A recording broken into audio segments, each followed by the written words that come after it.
Hello and welcome to the Truth Report. Here are today's top headlines. In an exclusive interview with TruthNigeria TV, Christian survivors recount harrowing ordeal after release from Fulani terrorist camp. Hundreds of Christian hostages starving in kidnapper haven near Nigerian army bases. And Nigeria expands de-radicalization efforts. Northwest program targets rising terror. And following the dramatic release from Fulani terrorist camps, TruthNigeria TV has secured exclusive coverage of 8 Christian hostages now receiving medical treatment at a secret facility in Kaduna State, courtesy of non-governmental organizations, the Equipping the Needy Initiative and Equipping the Persecuted. The hostages were freed after their families paid a $30,000 ransom. TruthNigeria TV correspondent Mike Oder James now reports. On hospital beds, weakened and emaciated, these survivors, after more than 3 months in a terrorist camp, described the unspeakable hardship they endured. Pastor Joel Nuhu, still visibly shaken, recounts his harrowing ordeal under the brutality of the Fulani militants.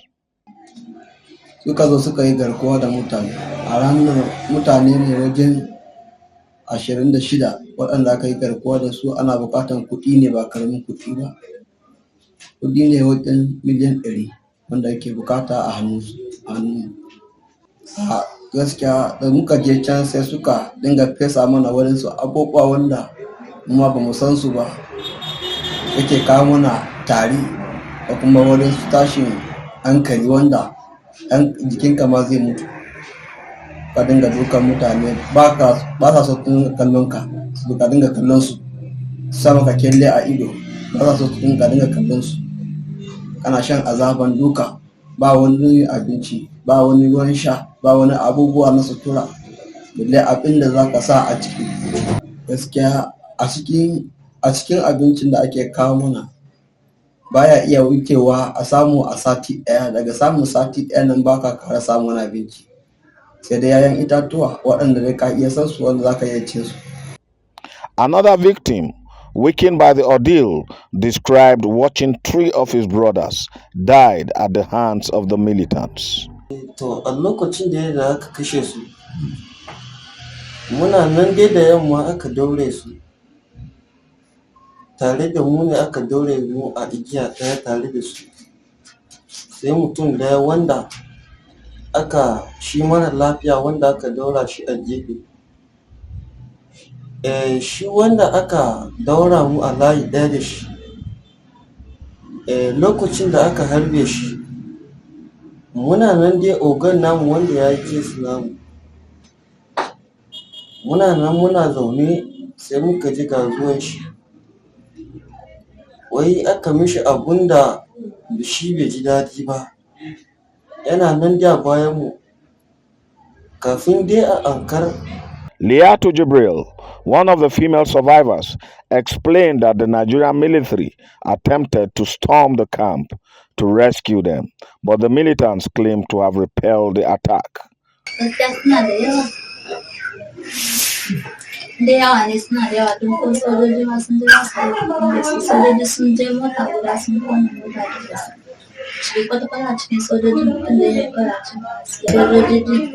Sun kwashe gawakin sun sa cikin mota dai sun sa wuta, sun tafi da irin fitowar bindigajin da ana daurawa sun kwace a hannunsu sun kawo. Duk ranar Allah sai sun kawo mana su ce ku gani mutanen ku ne suna korawa za ku kwace ku, domin cikakken gwamnati ba zai iya kwacen ku a hannun gudun nan da muke da. The tragic experiences of these survivors paint a stark picture of Nigeria's escalating terrorism crisis, where innocent lives are upended and community left in despair. Experts warn that, if unchecked, such violence could destabilize the broader West African region, impacting global security. Reporting from Kaduna, Mike Oder James for Truth Nigeria TV. And scholars and rights activists are sounding the alarm about reports that 200 people are being starved and tortured by kidnappers near a major Nigerian city. In a remote camp near Regina, located just 20 miles south of Kaduna City and in close proximity to Nigerian military bases, approximately 200 Nigerian Christians are reportedly being held under horrific conditions by armed kidnappers.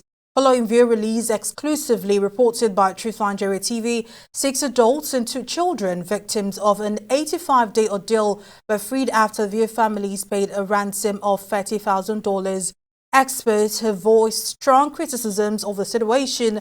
Dr. Gregory, Stanton, founding president of Genocide Watch and chairman of the Alliance Against Genocide, condemned the military's alleged inaction, stating that such kidnappings and the subsequent abuse expose deep flaws in Nigeria's security apparatus. Meanwhile, Kyle Apps of the International Community on Nigeria and Judd Sol, founder of the Equipping the Persecuted initiative, have both raised concerns that government officials are allegedly turning a blind eye to these atrocities. And with no official comment from Nigerian police or military, the crisis continues to worsen. And recent attacks on Christian communities across Africa underscore a growing crisis of religious persecution. The Democratic Republic of Congo in Central Africa witnessed the beheading of 70 Christians in a church after militants from the Allied Democratic Forces stormed local villages, capturing dozens of believers. Meanwhile, in Nigeria, the remote camp near Regina, just 20 miles south of Kaduna City, currently holds up to 200 Christian hostages under brutal conditions. To help us better understand these disturbing trends and their broader implications, we will now speak with Dr. Gregory Stanton, the founding president of Genocide Watch and chairman of the Alliance Against Genocide. Now, with decades of experience documenting mass atrocities, Dr. Stanton offers critical insight into why such violence persists and what steps the international community must take to prevent further tragedies. Hello, Dr. Stanton, and thank you for joining us today. Now, based on your extensive experience, what do the reports emerging from northern Nigeria indicate about the alleged complicity of security forces in these kidnapping cases, particularly regarding the abduction of Christians? We have a lot of evidence of complicity, I'm afraid. As you know, Boko Haram has been murdering and kidnapping for many years now. In fact, our estimates are that since 2000, at least 62,000 Christians have been murdered in Nigeria. That's why we call it a genocide. And it's not just Christians. 36,000 moderate Muslims have also been murdered. The Fulani jihadists are also a very big problem in Nigeria.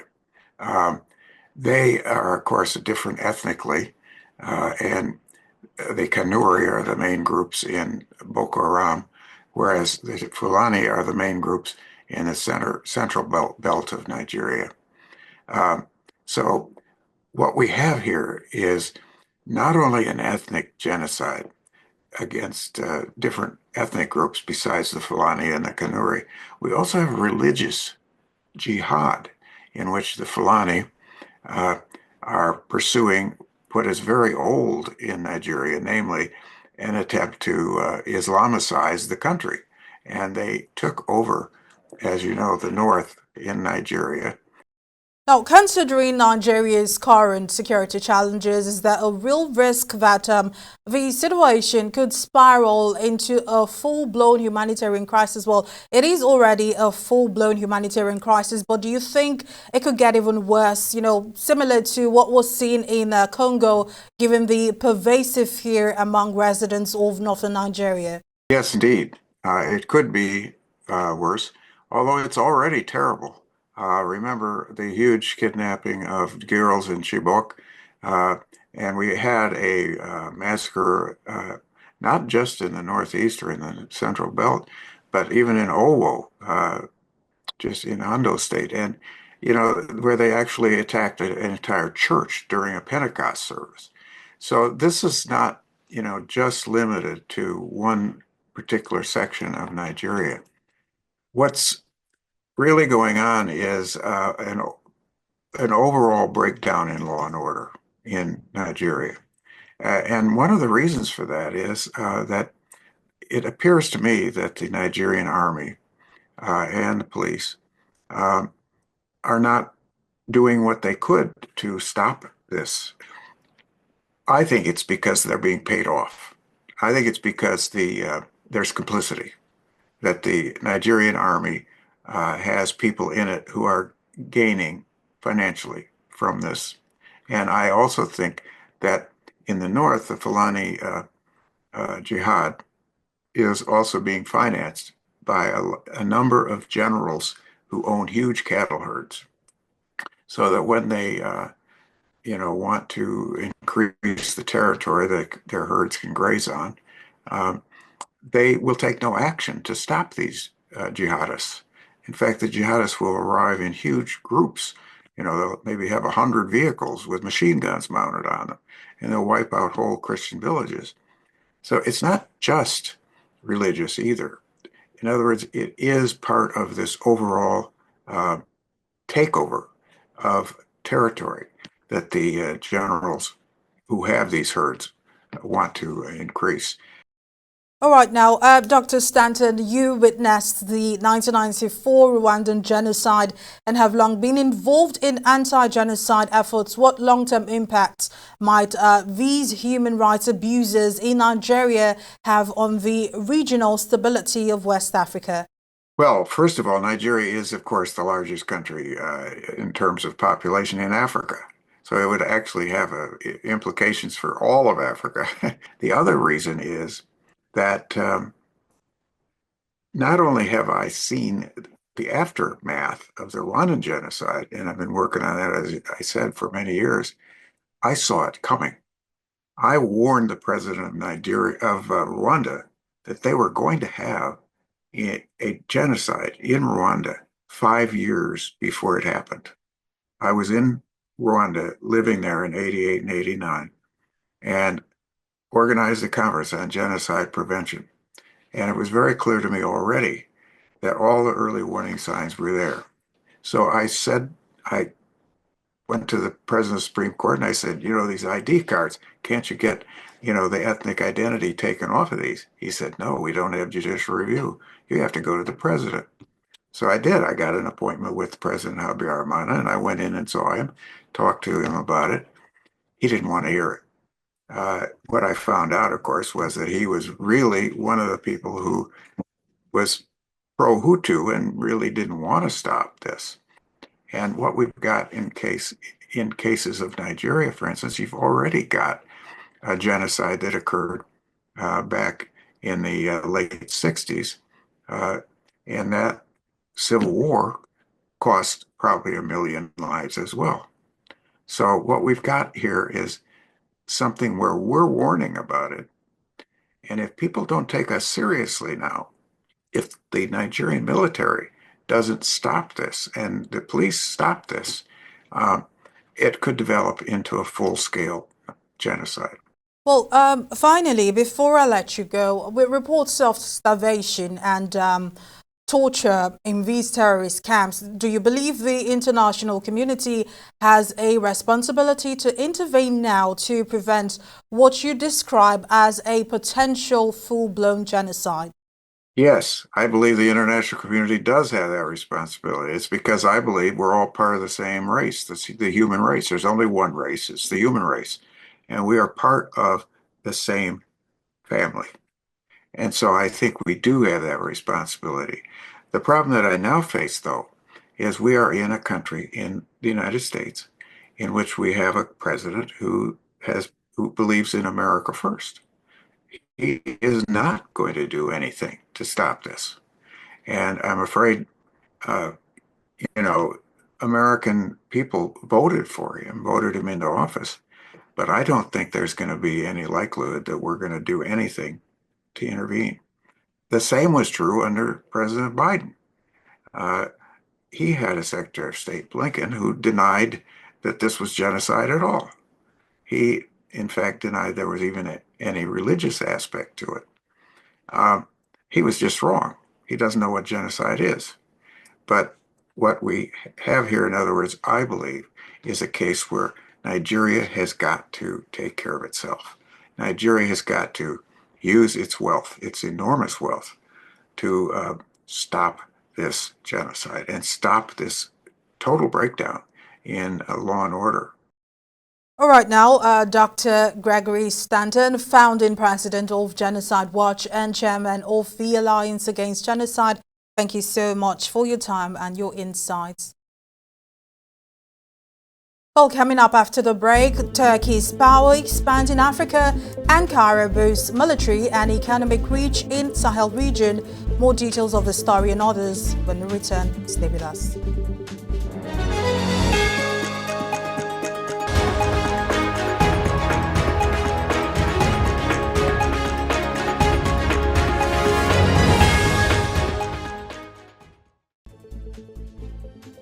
Thank you for staying with us. A recap now of today's top stories. Following the dramatic release of 8 hostages from Fulani terrorist camps, the 8 survivors are now receiving medical treatment at a secret facility in Kaduna State, courtesy of non-governmental organizations, the Equipping the Needy initiative and Equipping the Persecuted.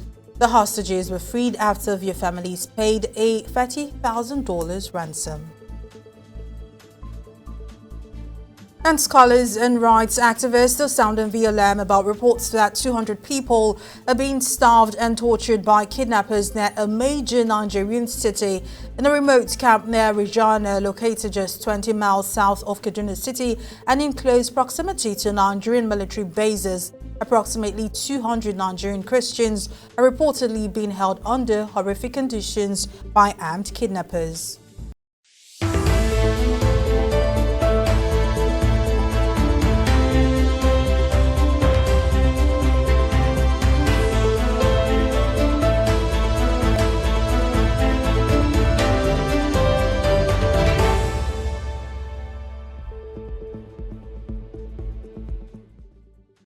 The Nigerian government announced that it is expanding its de-radicalization program, Operation Safe Corridor, to the northwest to counter rising terror attacks. The northwest geopolitical zone comprises the states of Jigawa, Kaduna, Kano, Katsina, Kebbi, Sokoto, and Zamfara regions that have been gripped by a decade-long conflict marked by village raids and a pervasive kidnap for ransom industry. Militants in the area are notorious for sexually assaulting women, killing civilians, and extorting local populations. Major General Emeka Onumajiro, Chief of Defense Operations, representing General Christopher Musa, the Chief of Defense Staff, outlined that the program is built on 5 pillars: disarmament, demobilization, de-radicalization, rehabilitation, and reintegration. Officials credit Operation Safe Corridor with significant successes against insurgencies in the northeast, though there have been concerns over recidivism, with some rehabilitated individuals reportedly returning to terrorist activities. However, the expansion of the program into the northwest has raised questions among analysts about its long-term effectiveness. They point out that terror in this region is largely fueled by financial incentives, ransom payments, cattle rustling, and illegal mining rather than a strict ideological commitment. This shift in motivation could pose unique challenges for the program as it moves into new territory. And across northern Nigeria, a disturbing trend continues to unfold: the systematic abduction and forced conversion of young Christian girls. Many families have been left devastated as their daughters are taken, forcibly married to Muslim men, and cut off from their loved ones. Some are lured under false pretenses, held in captivity, and subjected to abuse. Reports indicate that government institutions and religious councils in states like Yobe and Kaduna are not only failing to protect these girls, but may be complicit in their abduction. Now, despite calls for justice, many families remain powerless, with law enforcement often siding with the perpetrators. Well, joining us now is Reverend David Ayuba Azaman, a Christian cleric based in Kaduna State who has been vocal about these atrocities. Reverend, thank you so much for being here. Now, let's begin. Based on your extensive observations, could you describe some of the most distressing cases you've encountered, particularly those involving the abduction and forced Islamization of young girls? In fact, I traveled with one yesterday from Bauchi. This 17-year-old girl whose name is Praise. In fact, I had an interview with her. I had a video clip of how I asked her some question. Praise, the family discovered that Praise did not come back home after school. And when they investigated in the neighborhood, they were told that they saw Praise with two Muslim boys. They noticed that the Muslim boys, they put Praise inside a tricycle, what we call keke napep here in Nigeria, but they don't know where she headed to.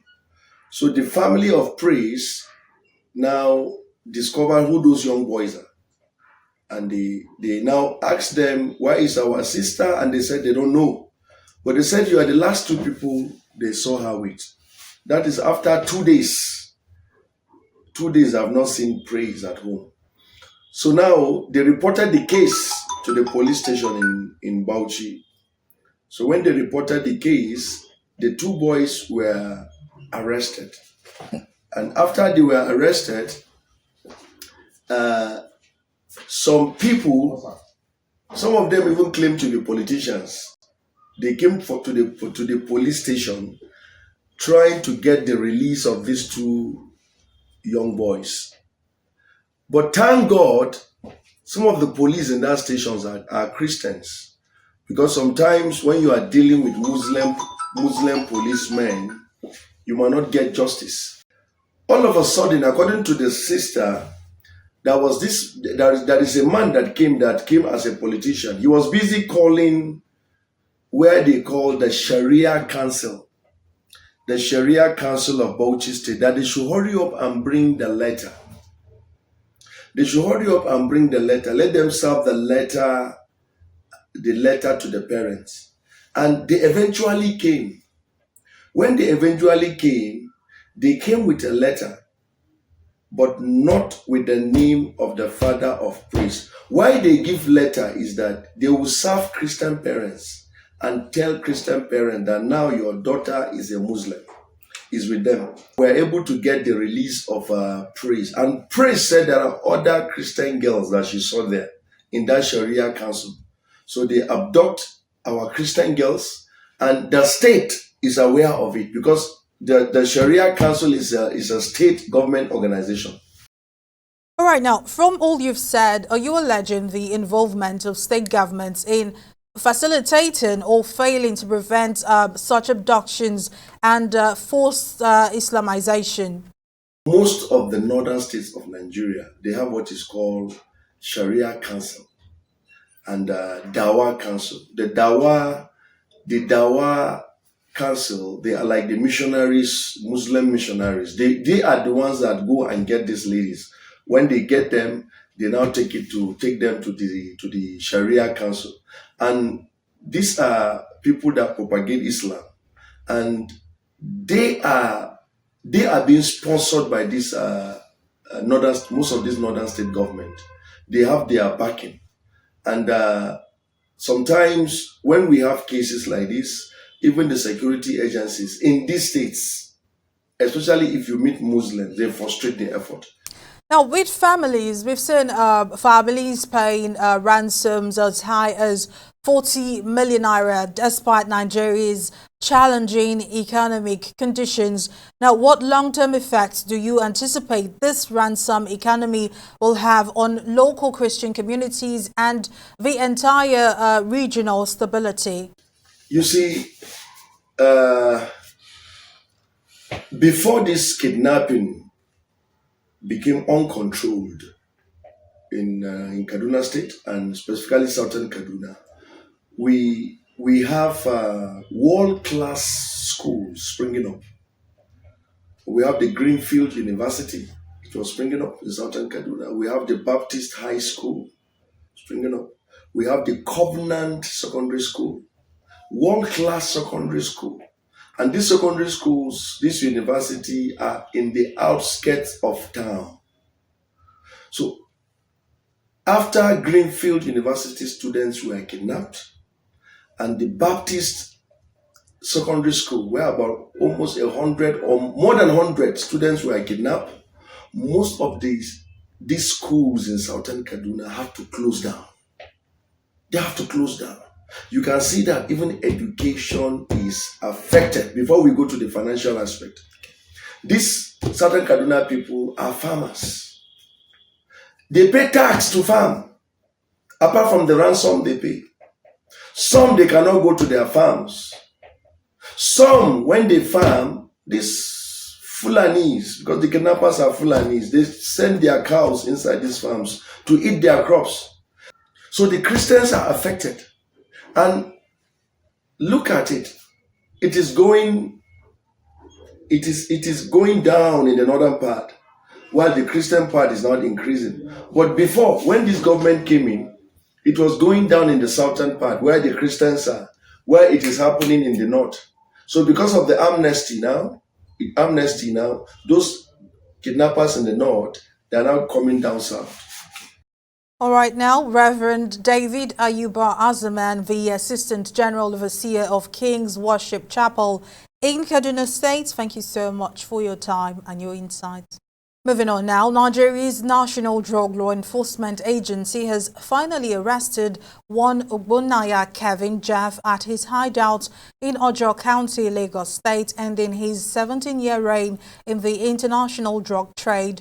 Retired Brigadier General Mohammed Buba Marwa, the chairman of the Drug Law Enforcement, announced the arrest, noting that Jeff had been on Interpol's red notice and was wanted in South Korea for multiple drug-related offences.